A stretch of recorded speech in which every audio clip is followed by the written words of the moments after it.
दोस्तों, मैंने एक वीडियो डाला था। पति के रहते हुए पत्नियां पराये मर्द से क्यों संपर्क रखती हैं। चैप्टर 1 डाला था मैंने।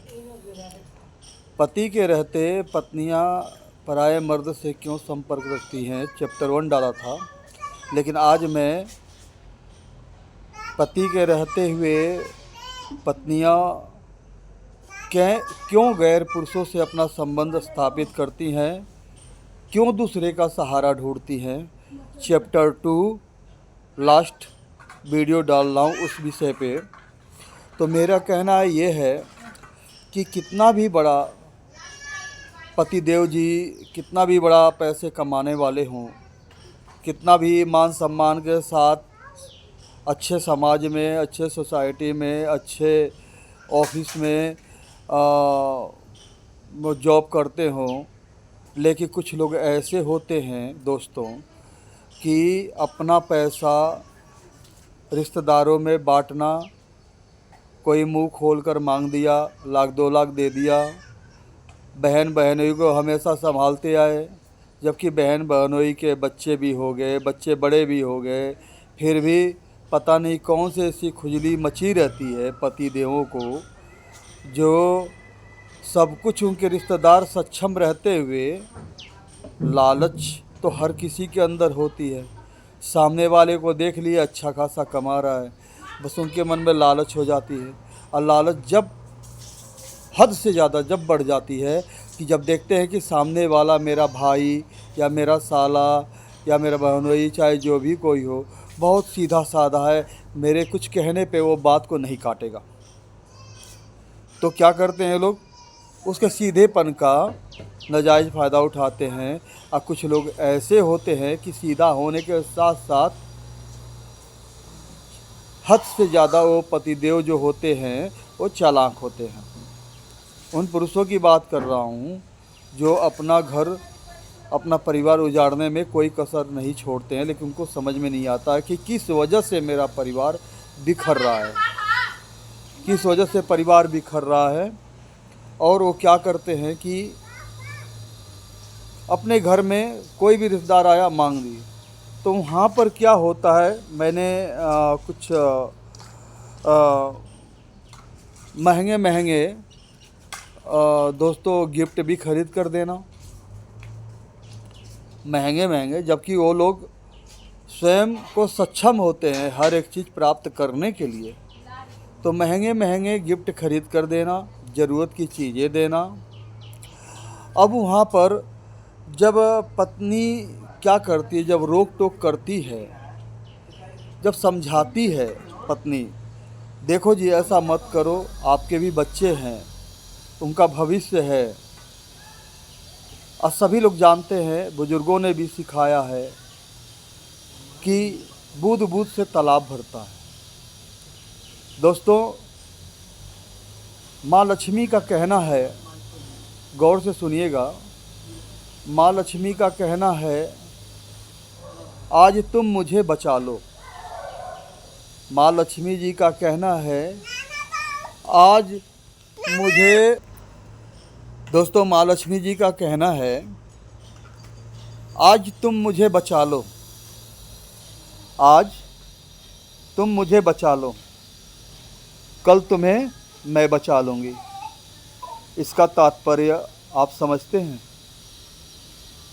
माता लक्ष्मी जी का कहना बिल्कुल सत्य है, या यूँ समझ लीजिए एक कहावत है। आप सोचेंगे माता लक्ष्मी जी कब आई कहने, लेकिन एक कहावत है, कहावत भी कभी कभी सत्य होती है। आज तुम पैसों को बचा लो, वही पैसा कल तुम्हें बचा लेगी।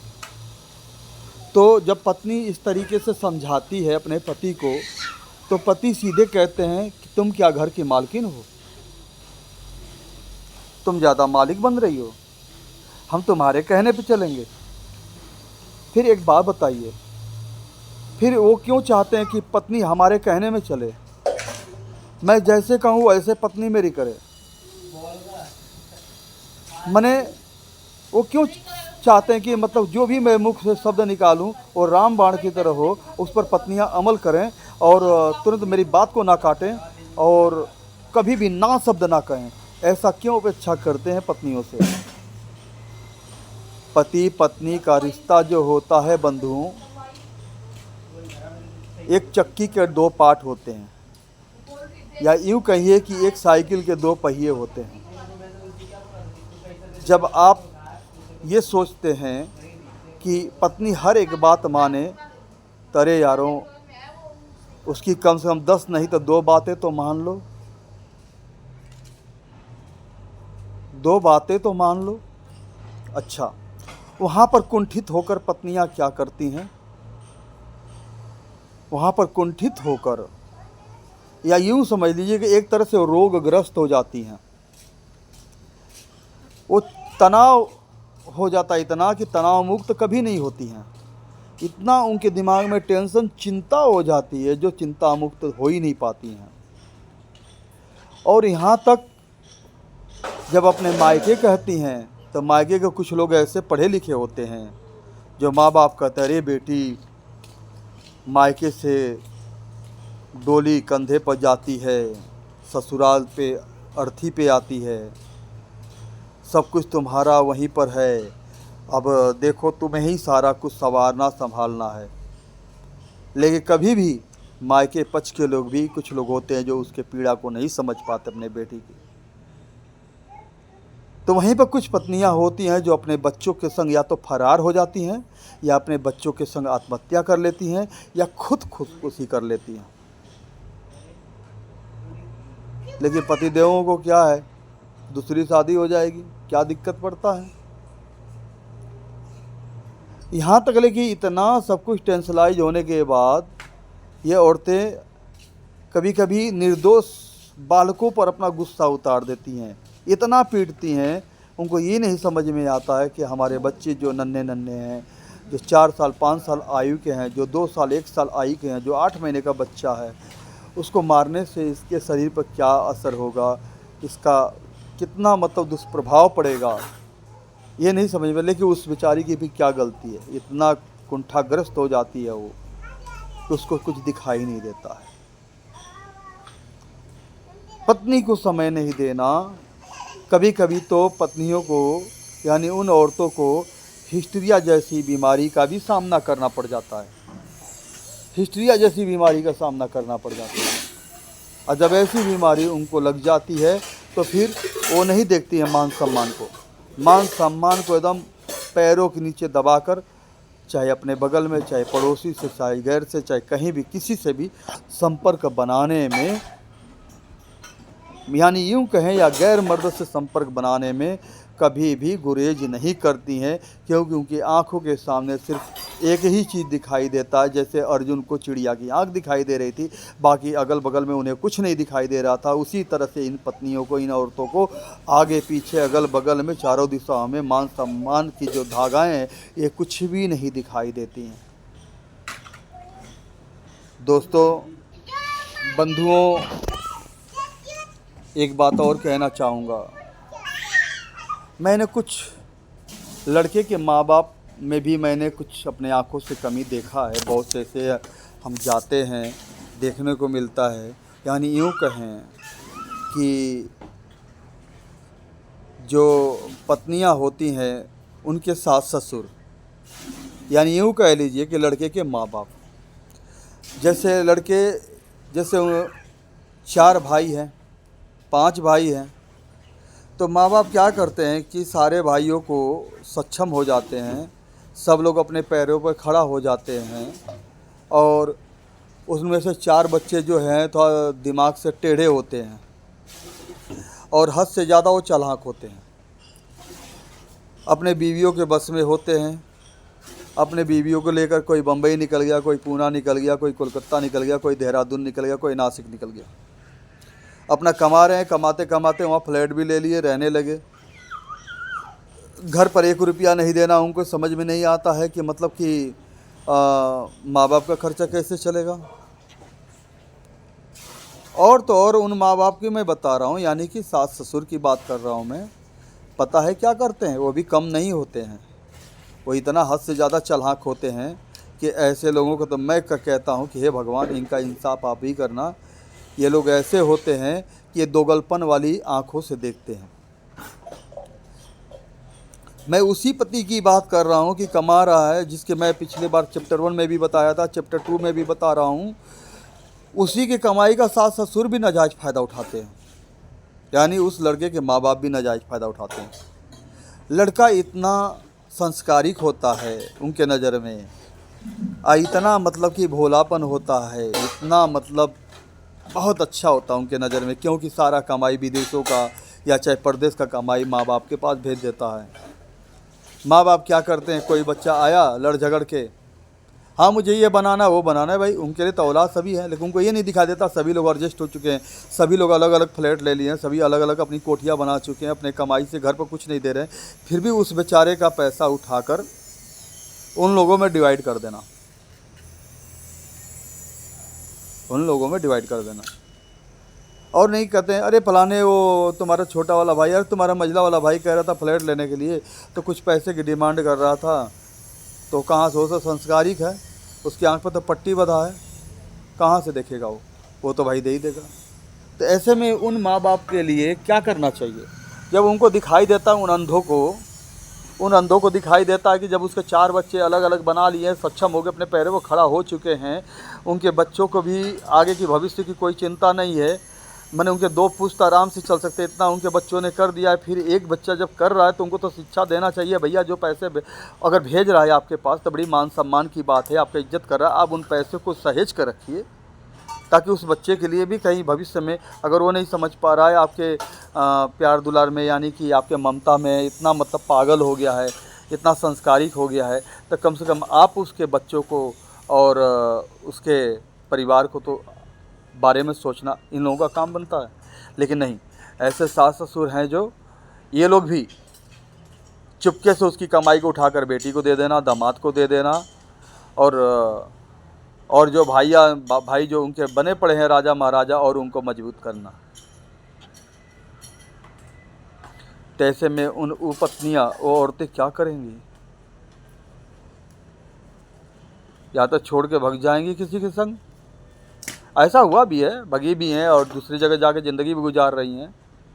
लेकिन बेशर्म आदमी को कभी शर्म नहीं होता मित्रों, और शर्म वाले को बहुत लज्जा आती है, और सही इंसान होगा तो ऐसी परिस्थितियां नहीं पैदा होंगी।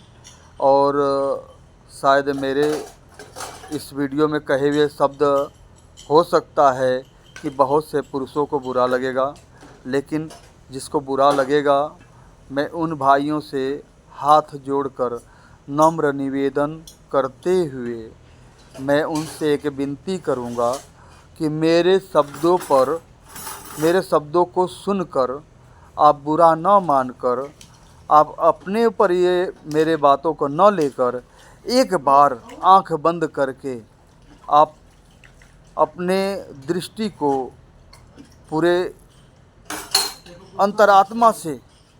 अंतरात्मा में झांक कर सोचिए कि मेरे कहे हुए शब्द कितना सही है, कितना गलत है। मैं उन पुरुषों से भी कहता हूँ कि क्या आपने देखा होगा कि बहुत ऐसी परिस्थितियाँ पैदा होती हैं, जो औरत का पैर बाहर निकल गया, मान मर्यादा इज्जत को ताक पे रख दिया, वो घर कभी स्वर्ग नहीं बन सकता, और ना वो घर कभी नर्क से भी बदतर नर्क बन जाएगा, और ना वो कभी संभल सकता है।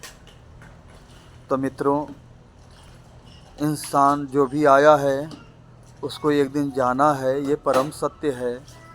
कितना भी दौलत मेरे भाइयों आप कमा लो, कितना भी बड़ा से बड़ा दौलत खड़ा कर लो, लेकिन एक दिन सब कुछ छोड़कर यहीं जाना है।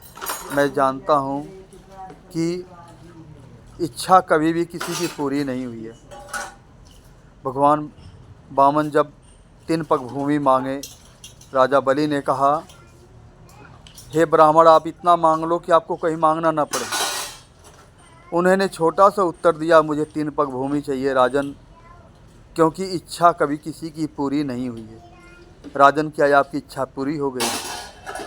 आप पूरे पृथ्वी लोक के मालिक हैं, लेकिन तीनों त्रिलोक के त्रिलोकपति बनना चाहते हैं। क्या आपकी इच्छा पूरी हो गई? वहीं पर राजा बलि की शब्द जवाब दे जाते हैं, कोई उत्तर नहीं सोचता है। सहस्र संकल्प लेकर उन्होंने 3 पग भूमि दान में दिया।